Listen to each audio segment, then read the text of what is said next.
नमस्कार विद्यार्थी मित्र मैत्रिणींनो, आज आपण परत एकदा मराठी भाषेचा पेपर घेऊन आलेलो. तर हा पेपर जो आहे तो चा आहे, डिसेंबर 2019चा. तर त्यामध्ये सेकंड जो पेपर आहे त्यातला हा दुसरा भाग आहे. तर आपण ते पाहूया. तर त्यातला हा उतारा जो असतो, तर बरेचसे विद्यार्थी विचारतात की उतारा जो आहे तो उतारा कसा सोडवायचा. तर बरेच वेळेस असं म्हटलं जातं की तुम्ही उतार्याचे जे प्रश्न असतात ते पहिला जो प्रश्न जर आपण बघितला तर त्या पहिल्या प्रश्नाचं उत्तर हे पहिल्याच ह्याच्यात असतं असं मानलं जातं. पण शक्यतो कधी कधी तसं होत नाही. त्यामुळं काय करायचं, नेहमी पहिलं एकदा वाचायचा तो पूर्ण उतारा आणि नंतर मग त्याचं परत एकदा मग दुसऱ्या वेळेस प्रश्न वाचून मग ते पाहायचं. नाही तर काय होतं, मग कधी कधी जर त्याचं उत्तर पुढं दुसरी कुठे असेल तर आपल्याला ते वाचत वाचत जावंच लागतं. त्यापेक्षा मग पूर्ण एकदा पटपट वाचून घ्यायचा, म्हणजे आपल्याला एक अंदाज येतो की कुठं नेमकं त्याचं उत्तर आहे. तर आपण आधी आता हा उतारा वाचून घेऊया.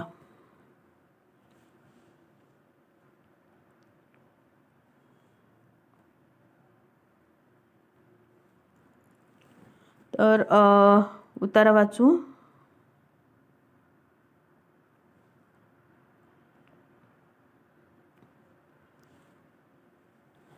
सार्वत्रिक संपर्कासाठी प्रमाण भाषेची अनिवार्यता आहे, मात्र त्याचा अर्थ बोलीभाषेचे अस्तित्व निरर्थक आहे असा नव्हे.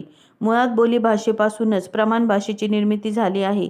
अनेक बोलीभाषांमध्ये सारखे असलेले शब्द घेऊन ते प्रमाण भाषेत वापरले जातात. त्यामुळे प्रमाण भाषा व बोलीभाषा यांच्यात दुरावा असण्याचे काही कारण नाही. परंतु प्रमाण भाषा ही आर्थिक व्यवहाराची भाषा असल्यामुळे तिला आपोआपच वजन प्राप्त होते व त्याचा दबाव बोलीभाषांवर येतो.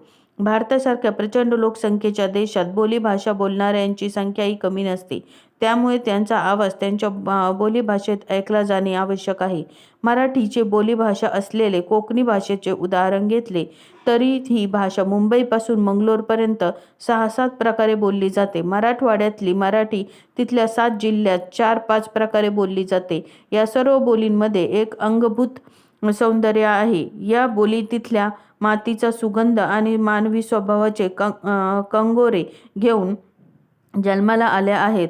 मराठी भाषेचे श्रेष्ठत्व ठरविण्याचा निकष म्हणजे त्या भाषेत असलेले शब्दवैभव.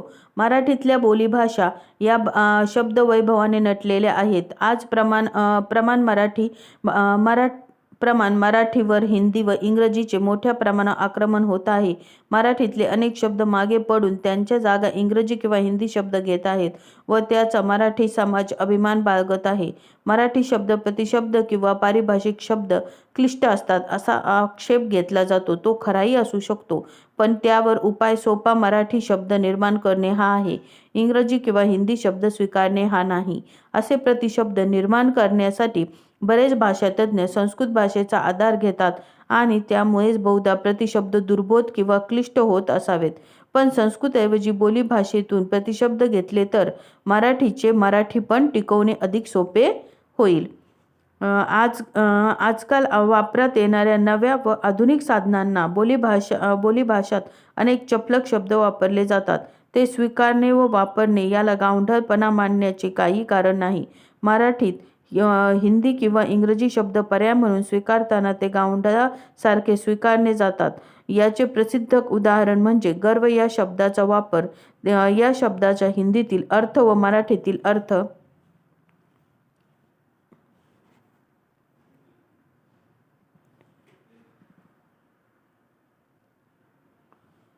अगदी परस्पर विरोधी आहे.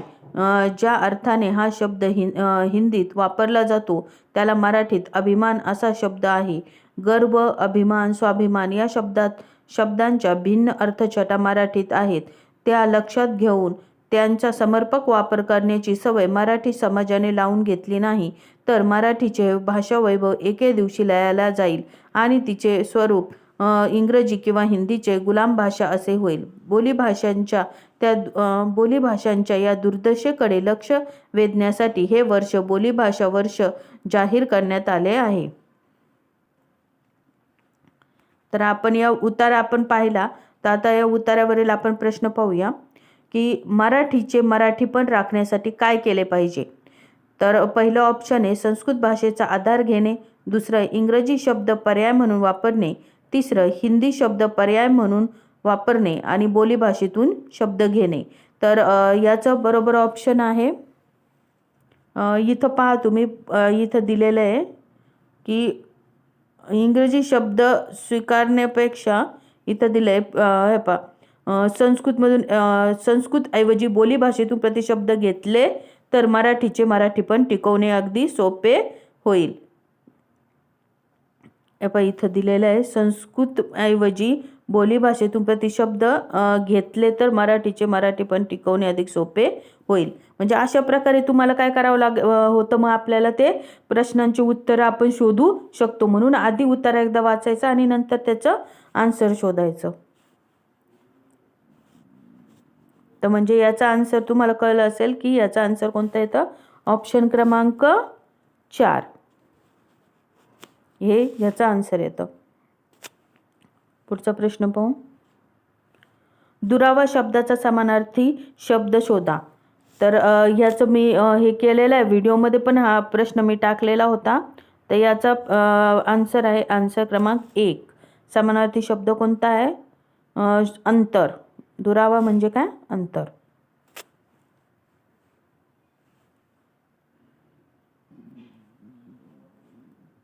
पुढचा प्रश्न पाहू.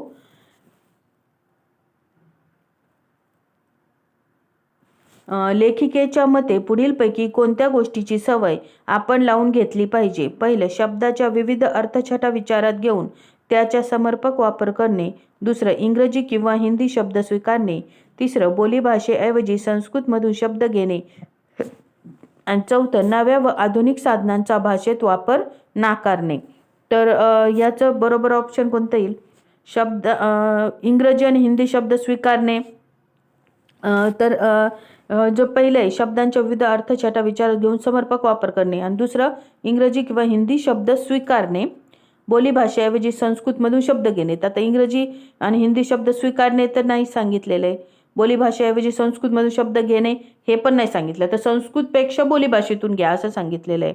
नव्या आणि आधुनिक साधनांचा भाषेत वापर नाकारणे लिहिलं आहे, तर ते तसं नाही आहे, ते स्वीकारणे. म्हणजे इथं बरोबर ऑप्शन कोणतं येणार आहे, ऑप्शन क्रमांक 1. ठीक आहे, शब्दाच्या विविध अर्थछटा विचारात घेऊन त्याचा समर्पक वापर करणे.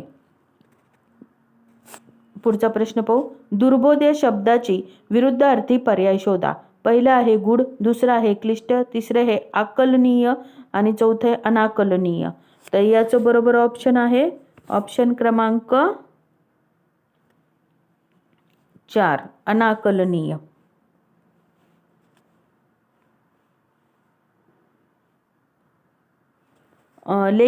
पुढचा प्रश्न पाहू. लेखिकेच्या मते पुढीलपैकी कोणत्या गोष्टीचे दडपण बोलीभाषेवर येते.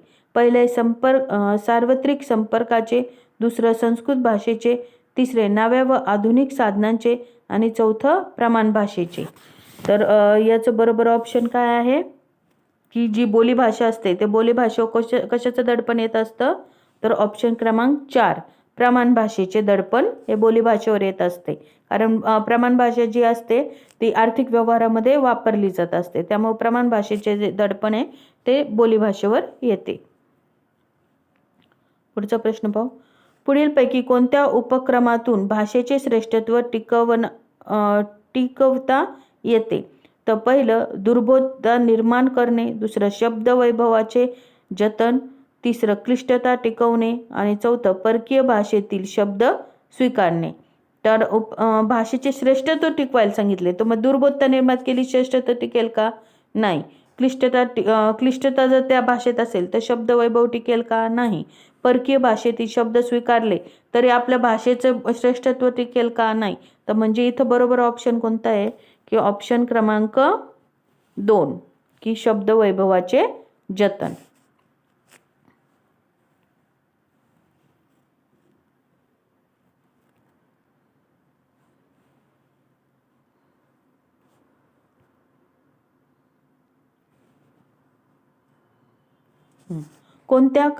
पुढचा प्रश्न पाहू. कोणत्या कारणास्तव पारिभाषिक शब्दांसाठी इंग्रजी किंवा हिंदीचे शब्द घेतले जात आहेत, पहिलं, मराठीतले प्रतिशब्द क्लिष्ट असतात. दुसरं, मराठीत त्यांच्या वेगळ्या अर्थछटा आहेत. तिसरं, मराठी पण टिकवणे सोपे जाण्यासाठी. आणि चौथं, भाषेचे श्रेष्ठत्व टिकवण्यासाठी.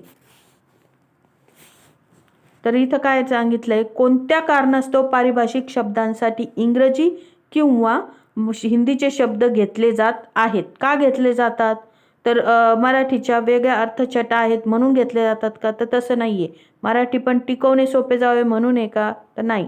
भाषेचे श्रेष्ठत्व टिकवण्यासाठी घेतात आहे का, तर नाही. तर काय आहे, मराठीत जे प्रतिशब्द जे असतात क्लिष्ट असतात तर ते असतात म्हणून इंग्रजी आणि हिंदीचे शब्द घेतले जातात.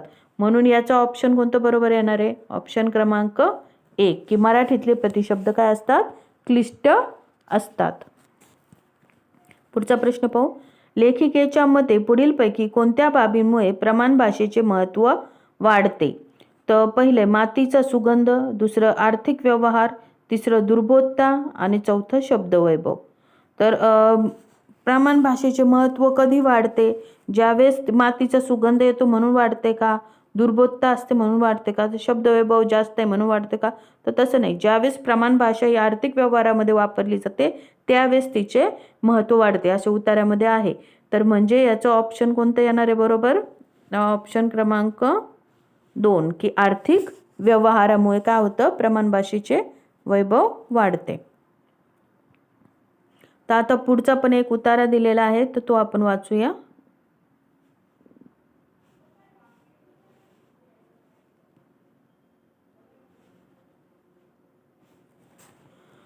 दरवर्षी 28 फेब्रुवारीला विज्ञान दिन हा का साजरा करतात. मुक्ताच्या प्रश्नाने गप्पांना सुरुवात झाली. चंद्रशेखर वेंकटरामन यांनी 1928 मध्ये याच दिवशी रामन परिणामाचा शोध निबंध प्रसिद्धीसाठी पाठवला. त्यांच्या सन्मानार्थ दरवर्षी भारतात 28 फेब्रुवारीला राष्ट्रीय विज्ञान दिवस साजरा करतात. आदित्यने सांगितले. बरोबर. रामन परिणाम प्रकाश संदर्भामध्ये असल्यामुळे प्रकाशाच्या गुणधर्माची छोट्या छोट्या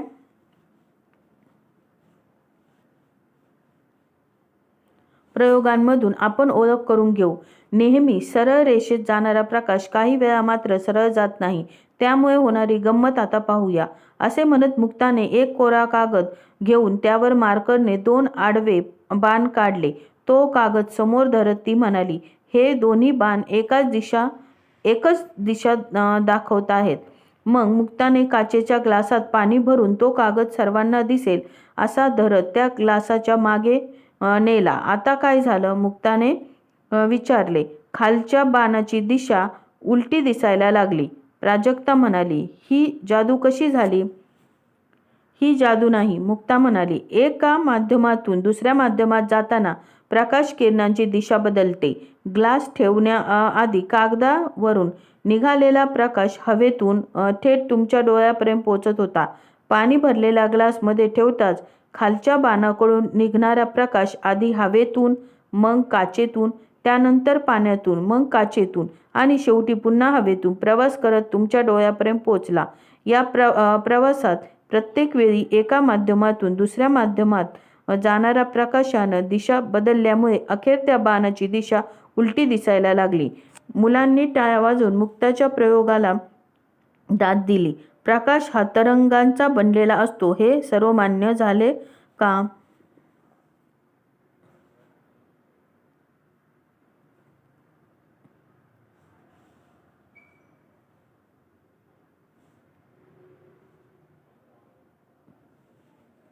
नाही.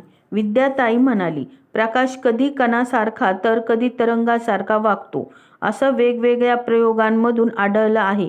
त्यामुळे प्रकाश हा तरंगाच्या पुंजांचा असतो असे शास्त्रज्ञ मानतात. रेणूकडून जेव्हा असे प्रकाशपुंज विखुरतात तेव्हा त्यांच्या तरंगांमध्ये पडणारा फरक रामन यांनी आपल्या प्रयोगांमधून सिद्ध केला. हा जगप्रसिद्ध रामन परिणाम. या शोधासाठी रामन यांना 1930 सालचं भौतिकशास्त्राचं नोबेल पारितोषिक देऊन गौरवण्यात आलं. भौतिकशास्त्राचं नोबेल पारितोषिक मिळवणारे रामन हे पहिले आणि आजपर्यंत एकमेव भारतीय आहेत. हा रामन परिणाम कोठे वापरतात? आदित्यने विचारले. औषध आणि सौंदर्य प्रसाधनात वापरलेल्या रासायनिक घटकांची शुद्धता मोजण्यासाठी, विविध रत्नांच्या अस्सलपणा पडताळण्यासाठी, मादक पदार्थांचा शोध घेण्यासाठी, तसंच पुरातन अवशेषांच्या भूगर्भाच्या किंवा कर्करोगाच्या गाठीमध्ये घटकांचा शोध घेण्यासाठी रामन परिणाम वापरतात, तनुजाताईंनी सांगितलं. तर आता आपण इथं हा उतारा वाचलेला आहे, तर आपण त्याचा प्रश्न पाहूया. तर पहिला प्रश्न याचा, दाद या शब्दाचा अर्थ नसलेला पर्याय निवडा. तर हा प्रश्न सुद्धा मी माझ्या व्याकरणाच्या व्हिडिओमध्ये टाकलेला होता. तर याचं बरोबर ऑप्शन आहे ऑप्शन क्रमांक 4.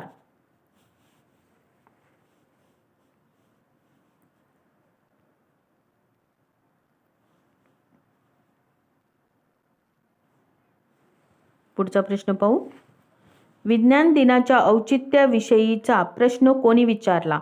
पहिले मुक्ता, दुसरं प्राजक्ता, तिसरा तनुजा आणि चौथं आदित्य. तर याचं बरोबर ऑप्शन कोणतं आहे? ऑप्शन क्रमांक 1, की मुक्ताने विचारलं होतं मुलांना की या विज्ञान दिनाचं औचित्य काय आहे. तर पुढचं पाहू. मुलांनी प्रयोगाला कसा प्रतिसाद दिला? पहिलं करतल ध्वनीने, दुसरं कागदावर बाण काढून, तिसरं तिची चेष्टा करून, चौथं प्रकाशपुंज दाखवून. तर याचं ऑप्शन आहे बरोबर, मुलांनी प्रयोगाला प्रतिसाद दिला ऑप्शन क्रमांक 1, करतल ध्वनीने. कसा दिला त्यांनी प्रतिसाद? करतल ध्वनीने. पुढं पाहू.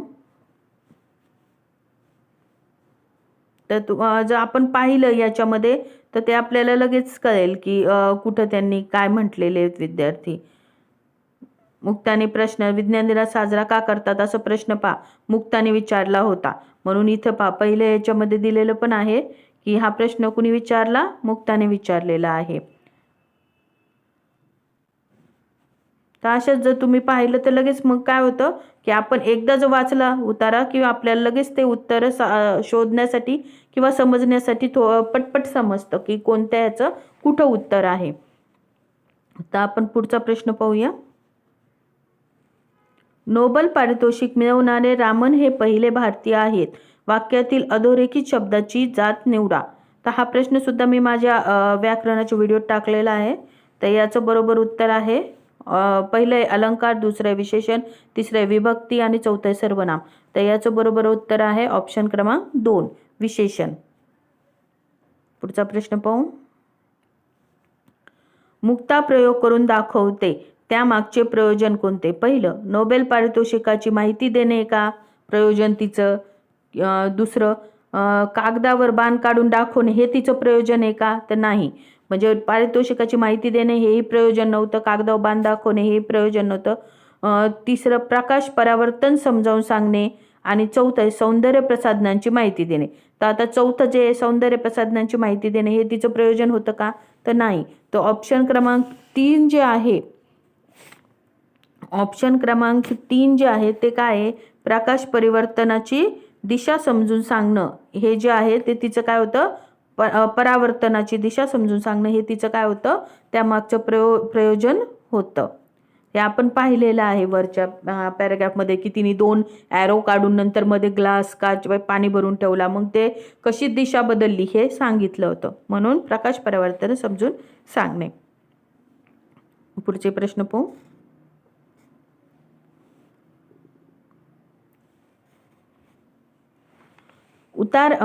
उतार्याप्रमाणे रामन परिणामाचा वापर कुठे केला जात नाही विचारले. काय? उतार्याप्रमाणे रामन परिणामाचा वापर कुठे केला जात नाही? पहिलं रासायनिक घटकांची शुद्धता तपासण्यासाठी, दुसरं पारितोषिक गौरवण्यासाठी, तिसरं मादक पदार्थांचा शोध घेण्यासाठी आणि चौथं रत्नांचा अस्सलपणा शोधण्यासाठी. तर याचं बरोबर ऑप्शन आहे ऑप्शन क्रमांक 2, पारितोषिक गौरवण्यासाठी. पारितोषिक गौरवण्यासाठी वापर केला जातो का त्याचा? तर नाही. तर त्याचा वापर कुठे केला जातो? रासायनिक घटकांची शुद्धता तपासण्यासाठी, मादक पदार्थांचा शोध घेण्यासाठी आणि रत्नांची अस्सलपणा शोधण्यासाठी तसंच सौंदर्य प्रसाधनांमधल्या घटकांमध्ये विचार करण्यासाठी देखील याचा वापर केला जातो. तर पुढचा प्रश्न पाहू. बाणांची दिशा नेमक्या कोणत्या कारणास्तव उलटी दिसायला लागली? पहिलं, चुकीचे बाण काढल्यामुळे. दुसरं, प्रकाशानं दिशा बदलल्यामुळे. तिसरं,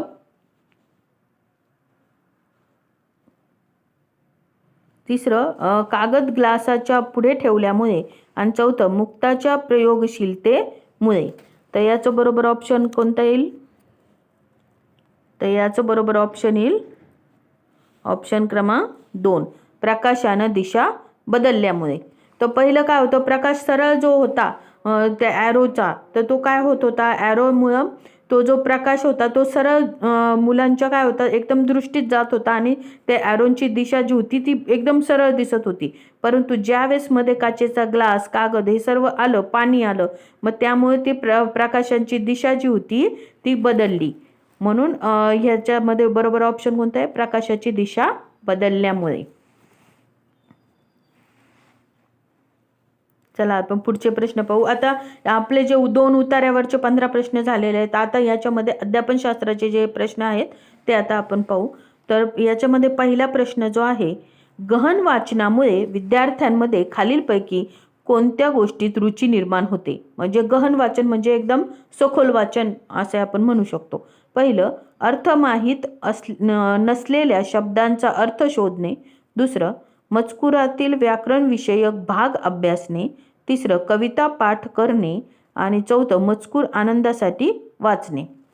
तर गहन वाचनामुळे विद्यार्थ्यांमध्ये खालीपैकी कोणत्या गोष्टीत रुची निर्माण होते? म्हणजे गहन वाचन केलं तर मग त्यांना त्याचं काय होतं, अर्थ माहिती होतो आणि त्या मजकुराचं काय होतं, त्यांना ते वाचण्याचं अजून आवड निर्माण होते, रुची निर्माण होते. म्हणजे याचं बरोबर ऑप्शन कोणतं येणार आहे? तर याचं ऑप्शन क्रमांक येणार आहे 4, की गहन वाचनामुळे काय होतं की विद्यार्थ्यांना त्याच्यामध्ये रुची निर्माण होते. म्हणजेच मजकुरातून काय होतं, मग त्यांना आनंदासाठी ते वाचतात. पुढचं पाहू.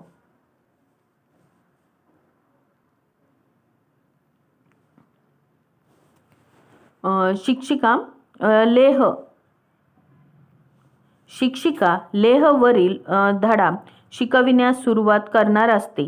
त्या अगोदर ती फळ्यावर लेह शब्द संबंधी एक आकृती काढून चर्चा सुरू करते. तर आकृतीमध्ये प्रसिद्ध ठिकाणे, हवामान, अन्न आणि संस्कृती, भाषा. फळ्यावरील या आकृतीस काय म्हणतात? तर पहिलं, भौगोलिक नकाशा. दुसरं, संबोध नकाशा. तिसरं, विषयनिष्ठ नकाशा. आणि चौथं, नकाशा साधन. तर याचं बरोबर ऑप्शन आहे, तर याचं बरोबर ऑप्शन आहे ऑप्शन क्रमांक 2. हे काय, एक संबोध नकाशा आहे. त्याच्यात लेहबद्दलचा काय आहे, तो एक संबोध नकाशा, विषयनिष्ठ नाहीये किंवा तो एक पूर्ण नकाशाचे साधन पण नाहीये किंवा भौगोलिक नकाशा सुद्धा नाहीये तो. म्हणजे तो काय आहे, फक्त एक संबोध नकाशा आहे. पुढचा प्रश्न पाहू. विद्यार्थी अतिशय उत्तम पद्धतीने लिहितात जेव्हा. पहिलं ऑप्शन आहे, शिक्षिका विद्यार्थ्यांच्या श्रुतलेखन सांगते. दुसरं, मजकूर विद्यार्थ्यांशी संबंधित व अर्थपूर्ण असतो. तिसरं, मजकूर शिक्षिकेशी संबंधित व तिच्या संस्कृतीशी मिळता जुळता असतो. चौथं, मजकुरामधील उच्चारलेले शब्द आणि लिखित शब्द यामध्ये सहसंबंध असतो. तर अतिशय उत्तम पद्धतीने लिहितात जेव्हा. कधी लिहित असतील उत्तम पद्धतीने? ते की ज्यावेळेस काय होतं की मजकूर जो असतो, विद्यार्थ्यांना श्रुतलेखन सांगते म्हणजे त्यांना मग ते श्रुतलेखन करतात, त्यांना ते समजतं का? जास्त नाही. मजकूर शिक्षिकेशी संबंधित आणि तिच्या संस्कृतीशी मिळता जुळता असतो. आता ह्याच्यातून तर काहीच अर्थ नाही करत, तिच्या संस्कृतीचा त्याच्यात काय अर्थ आलाय? काहीच नाही. मजकुराचे उच्चारलेले शब्द आणि लिखित शब्द यामध्ये सहसंबंध असतो. आता सहसंबंध असण्याने पण काय एवढं महत्त्व नाही निर्माण होत. म्हणजे याच्यातलं बरोबर आन्सर काय येईल मग? तर याचं बरोबर आन्सर येईल आन्सर क्रमांक 2, मजकूर विद्यार्थ्यांशी संबंधित व अर्थपूर्ण असला पाहिजे. मग ते काय करतात, त्याला उत्तम पद्धतीने लिहितात. पुढचा प्रश्न पाहू. खालीलपैकी कोणती बाब उत्पादक अभिगमाची निष्पत्ती नाही? उत्पादक अभिगमाची निष्पत्ती नाही. पहिलं ऑप्शन आहे, ती संपूर्णपणे शिक्षक केंद्रित असते. दुसरं, ती वर्तन प्रतिकृतीवर आधारित असते. 3, तिचा भर दर्जेदार उत्पादनावर असतो. 4, ती उत्पादनावर आणि कल्पना निर्मित केंद्रित असते. तर याचं बरोबर ऑप्शन आहे ऑप्शन क्रमांक 4, की ती उत्पादनावर आणि कल्पना निर्मित म्हणजेच केंद्रित असते.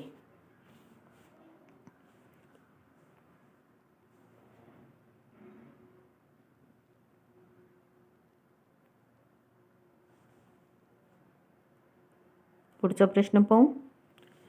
प्रतिमा उपागमा संदर्भात विद्यार्थ्यांना लेखन कार्य देताना शिक्षकाने खालीलपैकी कोणत्या बाबींचा वापर करू नये? पहिलं, बुद्धिमंथन. दुसरं, श्रुतलेखन. तिसरं, आराखडा लेखन. आणि चौथं, मुद्रित शोधन.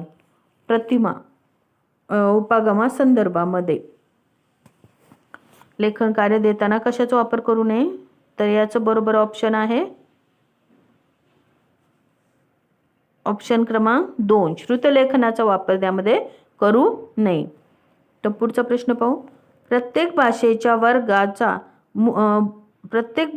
वर्गाचा भूमिकाभिनय पद्धती हा अविभाज्य घटक असला पाहिजे. कारण 1, त्यामुळे विद्यार्थ्यांना गप्पा मारता येतात. दुसरं, वर्ग व्यवस्थापनाची ही आदर्श पद्धती आहे. तिसरं, यामुळे विद्यार्थ्यांना गोष्ट लक्षात राहण्यास मदत होते. चौथं, यामुळे विद्यार्थ्यांना भाषेमध्ये अर्थपूर्ण संवाद साधण्यास मदत होते. तर आता येते पहिले तिन्ही ऑप्शन तुम्ही पाहिले की एवढं इम्पॉर्टंट नाही वाटत, त्यामुळं याचं बरोबर आन्सर कोणतं येईल? तर आन्सर क्रमांक येणार आहे चौथं, की यामुळे विद्यार्थ्यांना भाषेमध्ये अर्थपूर्ण संवाद साधण्यास मदत होते. पुढचा प्रश्न पाहू. जेव्हा एखाद्या विद्यार्थ्याला विषयावर किंवा घटनेवर छोटीशी कविता तयार करण्यास सांगितली जाते त्यावेळेस तो कशाचा वापर करतो? पहिले, सर्जनशील विचार. दुसरं, परानुभूती विचार. तिसरं, जाणीवपूर्वक विचार. आणि चौथं, सांस्कृतिक विचार. आता परानुभूती विचार म्हणजे दुसऱ्याच्या विचाराने तो करू शकत नाही. जाणीवपूर्वक एखादी गोष्ट जर आपण कविता करायची आहे तर मग जाणीवपूर्वक विचार करून ती होत नाही. सांस्कृतिक विचार करूनही ती होत नाही. म्हणजे पण त्या विद्यार्थ्यामध्ये सर्जनशीलता तर असायला पाहिजे ना. कोणती गोष्ट लगेच लक्षात येत नसते, त्याला सर्जनशीलता पाहिजे, ही कल्पना पाहिजे, त्यामुळेच तो ती कविता तयार करू शकतो. म्हणजे याचं बरोबर ऑप्शन कोणतं येणार आहे? ऑप्शन क्रमांक 1, की सर्जनशील विचार जर त्या विद्यार्थ्यामध्ये असेल तरच तो एखादी समजा आपण निबंध म्हणू किंवा कविता म्हणू तर तो ते किंवा एखादी गोष्ट म्हणू तर ते करू शकतो. म्हणजे त्यासाठी सर्वात महत्त्वाचं काय आहे? सर्जनशील विचार.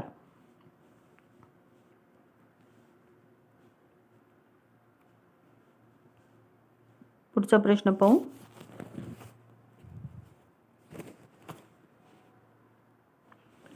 उत्तम वाचक होण्यासाठी विद्यार्थ्यांच्या शब्द सामर्थ्यात वाढ होणे आवश्यक आहे. खालीपैकी कोणत्या गोष्टीमुळे ते शक्य होईल?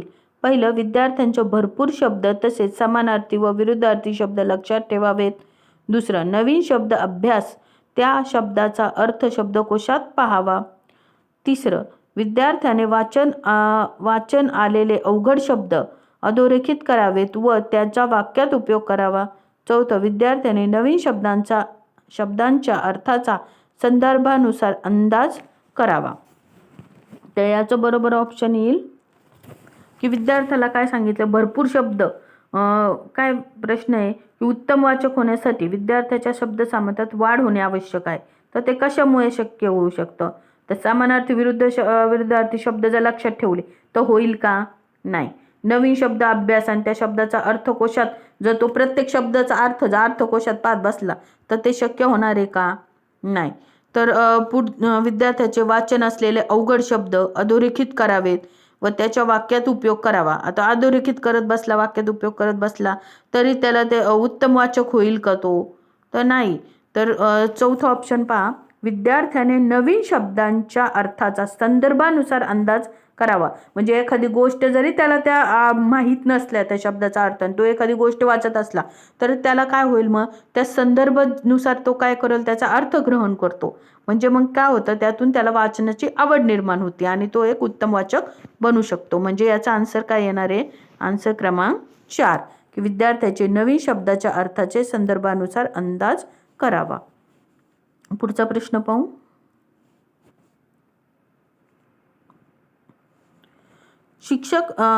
शिक्षक विद्यार्थ्याच्या आयुष्यातील काही महत्त्वाच्या घटनांच्या नोंदी करतात. या नोंदी डॅश डॅश म्हणतात. पहिलं रुब्रिक्स, दुसरं संचयिका, तिसरं निरीक्षण आणि चौथं प्रसंग अहवाल.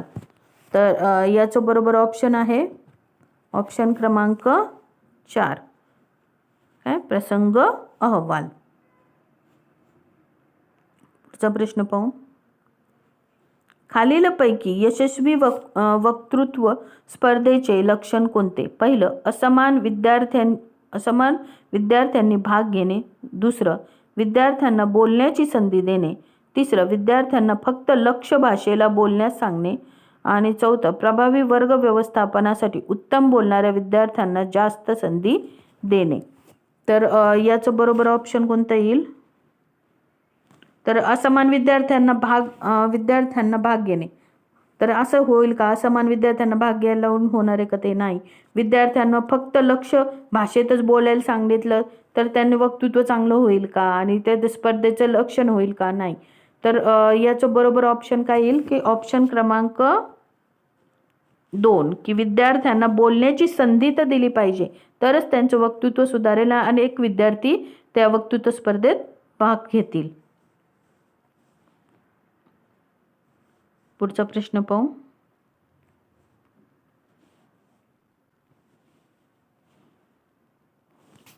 भाषा शिकण्यासाठी वायोगस्कीच्या दृष्टीने सर्वात महत्त्वाचा घटक कोणता?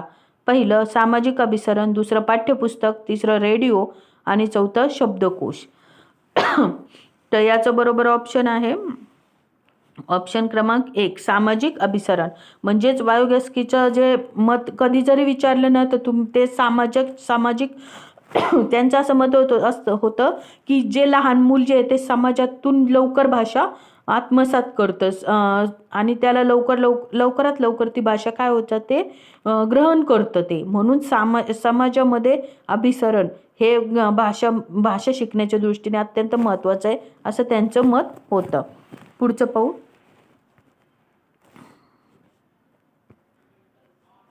भाषण कौशल्य वाढविण्यासाठी खालीलपैकी कोणत्या उपक्रमाची सर्वात जास्त मदत होते? पहिलं विद्यार्थी एखाद्या विषयावर छोटे औपचारिक सादरीकरण करतात, दुसरं शिक्षक विद्यार्थ्याचा सहेतुक श्रुतलेखन देतात, तिसरं विद्यार्थ्यांना मुद्दे दिले असता त्या मुद्द्यांवर विद्यार्थी गोष्ट तयार करून सांगतात आणि चौथं विद्यार्थी उत्तमपैकी प्रकल्प अहवाल तयार करतात.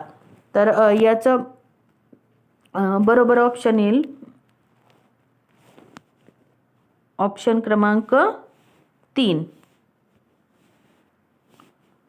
की विद्यार्थ्यांना मुद्दे दिले असता ते काय करतात त्या मुद्द्यांवर विद्यार्थी गोष्ट तयार करून सांगतात.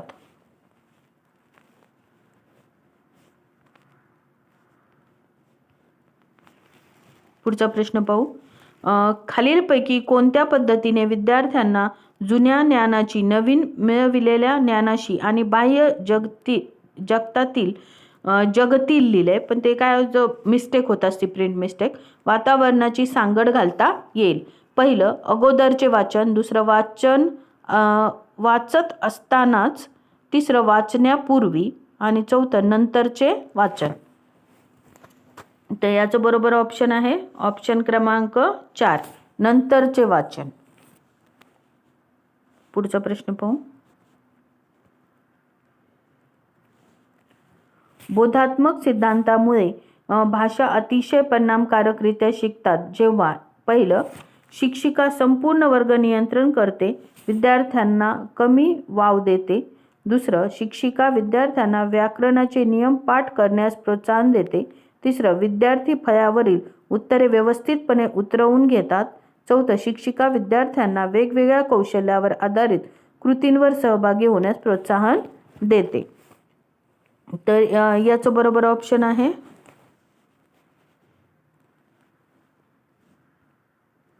ऑप्शन क्रमांक 4 की काय शिक्षिका विद्यार्थ्यांना वेगवेगळ्या कौशल्यांवर आधारित कृतींवर सहभागी होण्यास प्रोत्साहन देते. पुढचा प्रश्न पाहू. चांगला श्रोता. पहिलं ऑप्शन आहे त्याचा, शब्दांचा अचूक उच्चार कसा करावा हे जाणतो. दुसरं, शब्द कोणत्या अर्थाने वापरला आहे हे जाणतो. तिसरं, त्यावरील प्रश्नांना अचूक उत्तरे देतो. आणि चौथं, प्रत्येक शब्द अचूकपणे उच्चारतो. तर याचं बरोबर ऑप्शन काय आहे? तर ऑप्शन क्रमांक 3, की त्यावरील प्रश्नांना अचूक उत्तर देतो. आता चांगला श्रोता म्हणजे तो श्रोता म्हणजे काय? तो श्रवण करतोय. मग श्रवण केल्यावर त्याला ते समजलं तरच तो त्या प्रश्नांना जे विचारणारा जो प्रश्न आहे तो त्याने कुणी जर ते प्रश्न विचारले तर त्या प्रश्नांना तो काय करेल? अचूकपणे उत्तर देऊ शकतो.